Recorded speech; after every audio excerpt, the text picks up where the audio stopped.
November 9th of 1989, the day the Berlin Wall fell.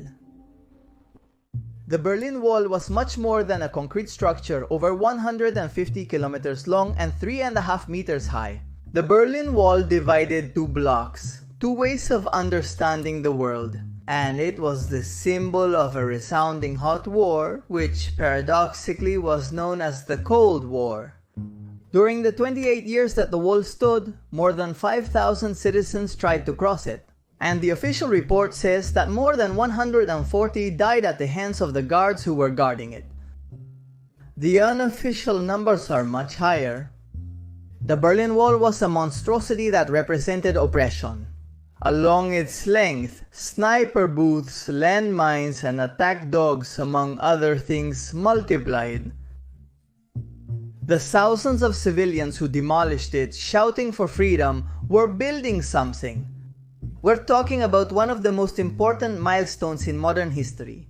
At the end of the Second World War, Germany was divided into 4 occupation sectors: an American sector to the south, a French one to the southwest, an English one to the northwest, and a Soviet one to the east. The bad relations between the Communists and the Allies were growing day by day, and their differences were seen as irreconcilable. A popular saying goes that once the dog is dead, the rabies ends, but in this case, once the war ended, the deaths would not stop. And peace, may it rest in peace. The 55 million war victims put many things into perspective, but the major interests of the major powers remain tense.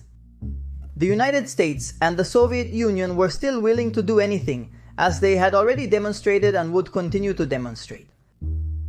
The original plan was that, over time, Germany would reunify, but it would take decades for that to finally become a reality.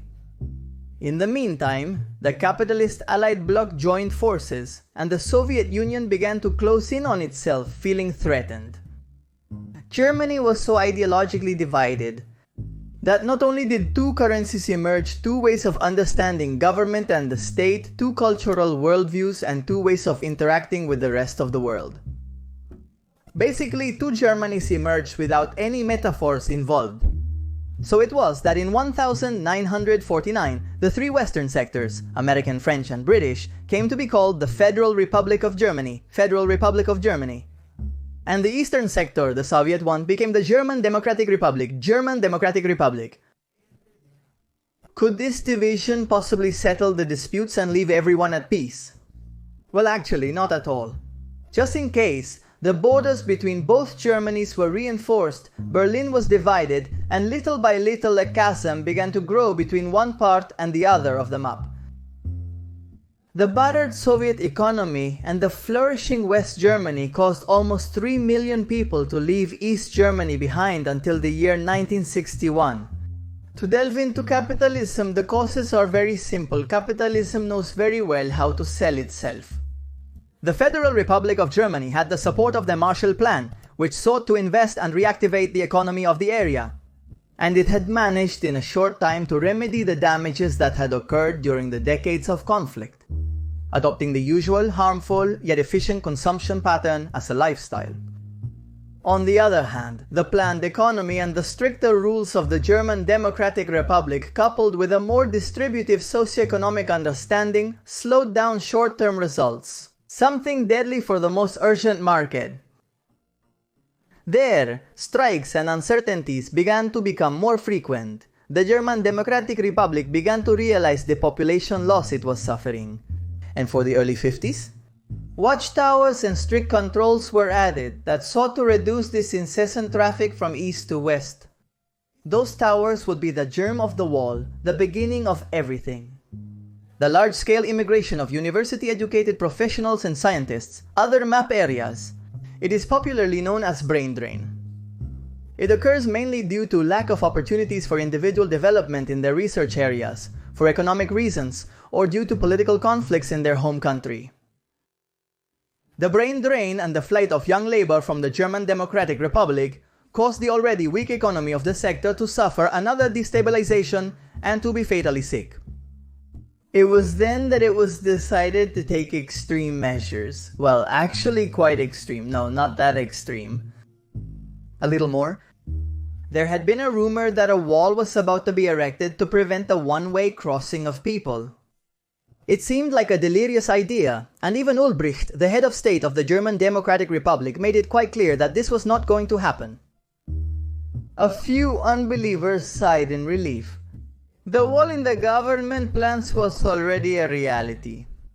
On the night of August 12, 1961, a provisional wall was erected that divided Berlin, and 69 checkpoints were closed, leaving only 12 open.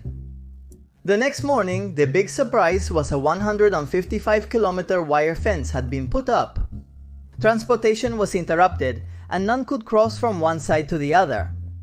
Many complained with dismay, not imagining that the problems were just beginning. During the following days, a brick wall began to rise, and people whose houses were on the construction line were evicted and relocated. It was a titanic task in logistics and effort. It was fast, unexpected. It was a cruel and excessive decision that separated people who suddenly found themselves cut off from their loved ones. The possibility of wandering freely was ending as the German Democratic Republic soldiers patrolled the dividing line and the workers effectively raised the wall. Diplomatic officials and military personnel from both sides engaged in a series of confrontations. The initial pressure caused even many of the guards to leave their checkpoints at the new, shiny and terrible wall and take refuge in the Federal Republic of Germany. Many would never fully understand it. By that time, when a group of people were forcibly isolated, the wall began to be known in the West as the Wall of Shame. Since ancient times, walls and fortifications were mainly built to prevent invading armies from passing through. Examples of this would be the Great Wall of China or Hadrian's Wall. However, with the evolution of military technology, defensive walls became sophisticated constructions, and in some cases, they provided defense in a very satisfactory manner. The most accomplished example is the set of walls that surrounded Constantinople, built in 412 by Roman Emperor Theodosius II. The subsequent invention of military airplanes, long-range artillery, and missiles made defensive walls completely useless.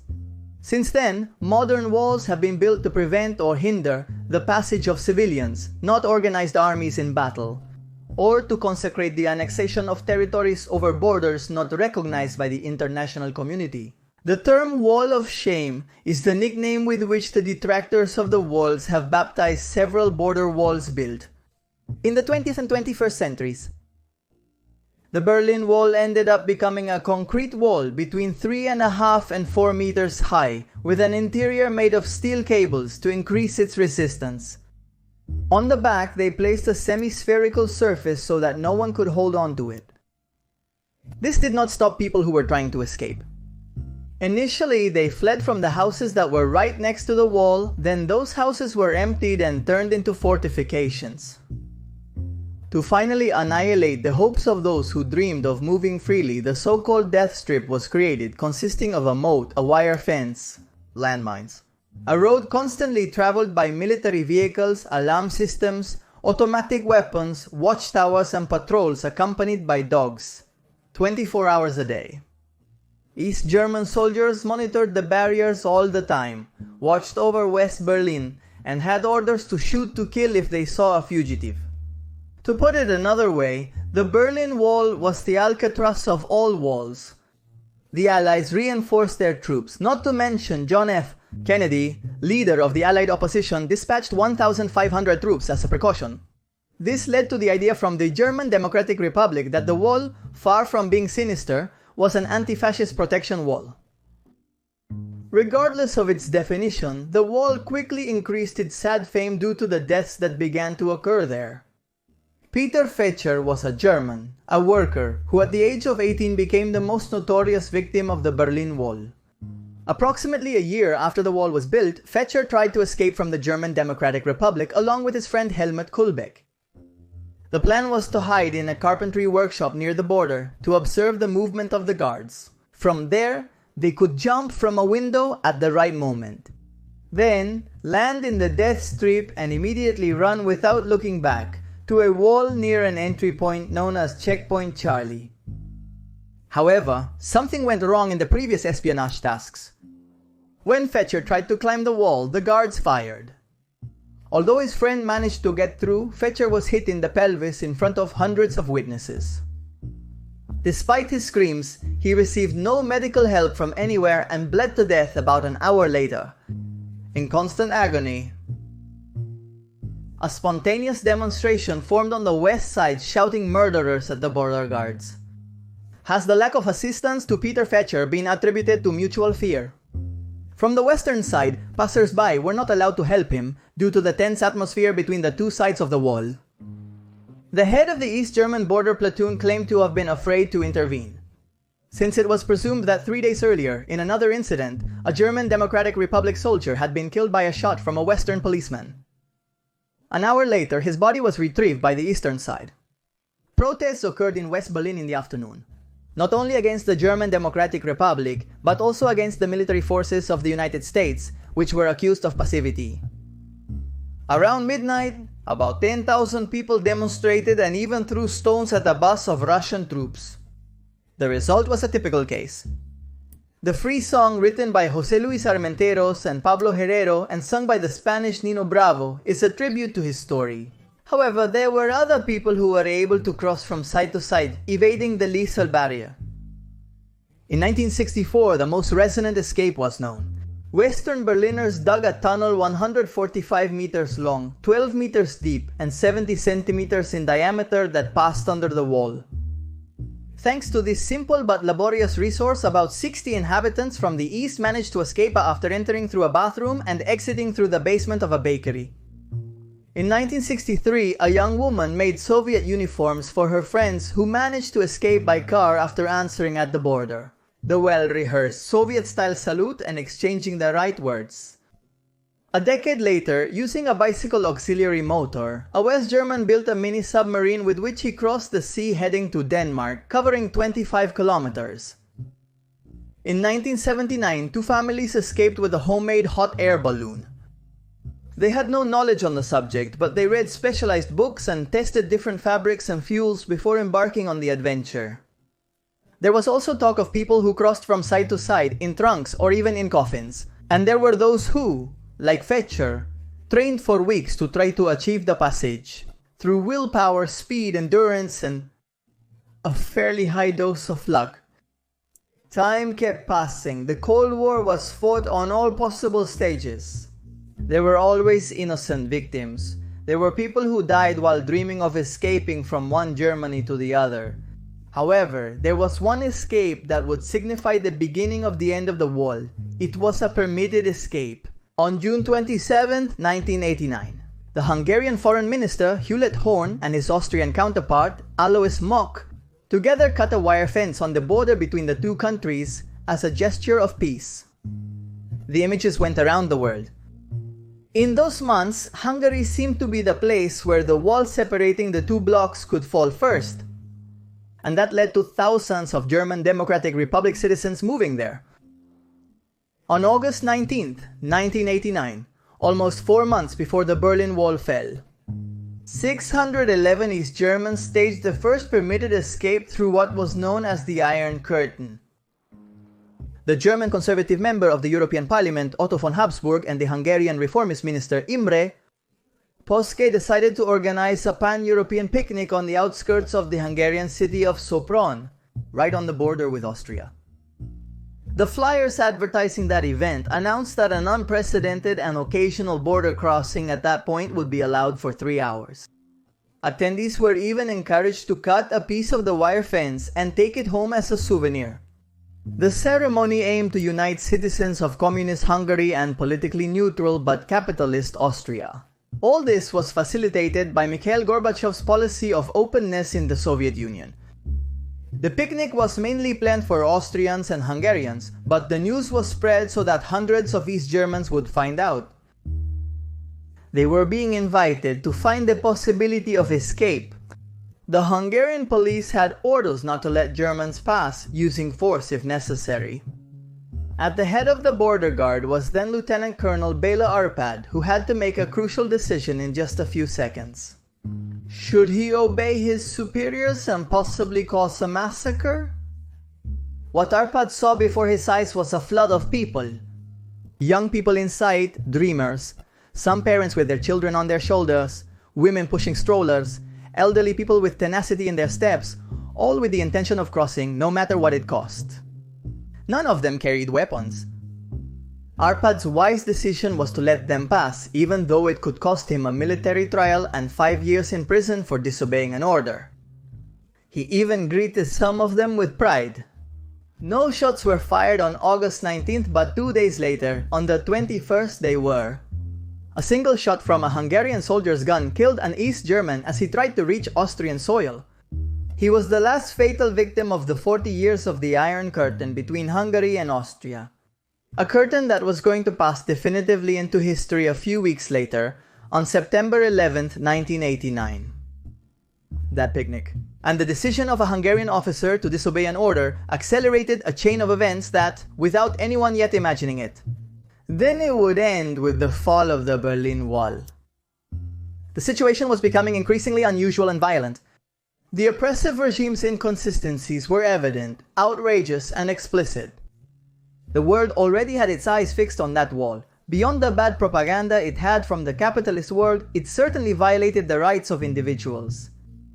In September, more than 13,000 East Germans emigrated to Hungary, shortly after massive demonstrations against the government of East Germany began, especially in Leipzig. The leader of the German Democratic Republic, Erich Honecker, resigned on October 18, 1989, being replaced days later by Egon Krenz. The protests became more and more intense, and an official response was necessary. On the night of November 9, 1989, Günter Schabowski, an official from the East Berlin Party, announced immediate travel reforms. But the message was more than confusing. The man was visibly nervous. He seemed very pressured by everything that was happening. What he said sounded as if the German Democratic Republic had immediately opened its borders. Without wasting time, thousands of East Berliners crowded to cross the border through the wall, and the guards, confused after a dawn vigil where the worst was feared, opened the gates. As the East Berliners made their way, tens of thousands of West Berliners overflowed with emotion. As they celebrated with champagne, music, and tears, they began to destroy the wall with hammers and chisels. Families and friends met after 28 years of forced separation. The cello virtuoso Rostropovich, who had been forced to exile to the west, went to the foot of the wall to encourage those who were demolishing it with his music.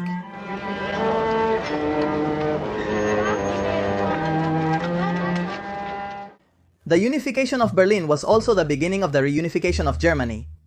The political and economic reforms of the Soviet Union had generated great discontent among the population of the German Democratic Republic. For its part, the government of the Federal Republic of Germany had initiated a policy of rapprochement with East Germany.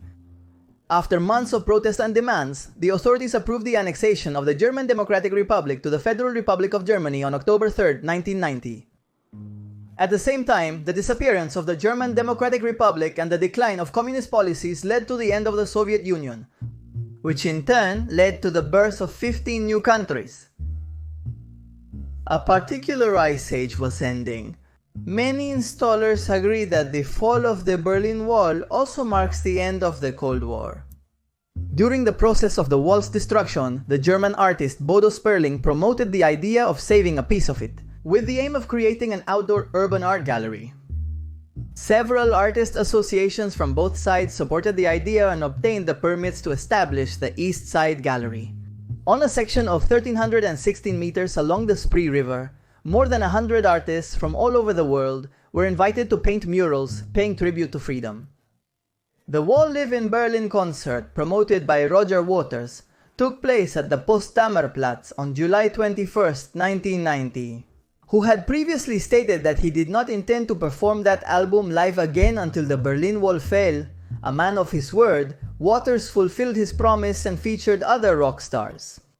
All in support of the Memorial Fund for Disaster Relief, created to alleviate the impacts of any war or natural disasters, especially in Europe.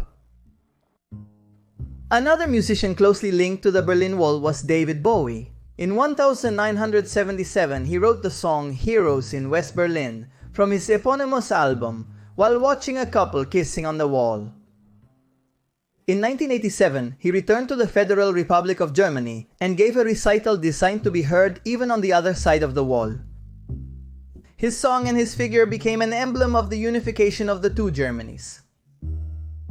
While there were 7 checkpoints to cross into the German Democratic Republic from the western side, Checkpoint Charlie was the one that concentrated the most people. The day the wall was torn down, even though the wall was almost completely demolished, that checkpoint to get to Berlin continued to exist until June of 1990, the 13th of August of the year 2000.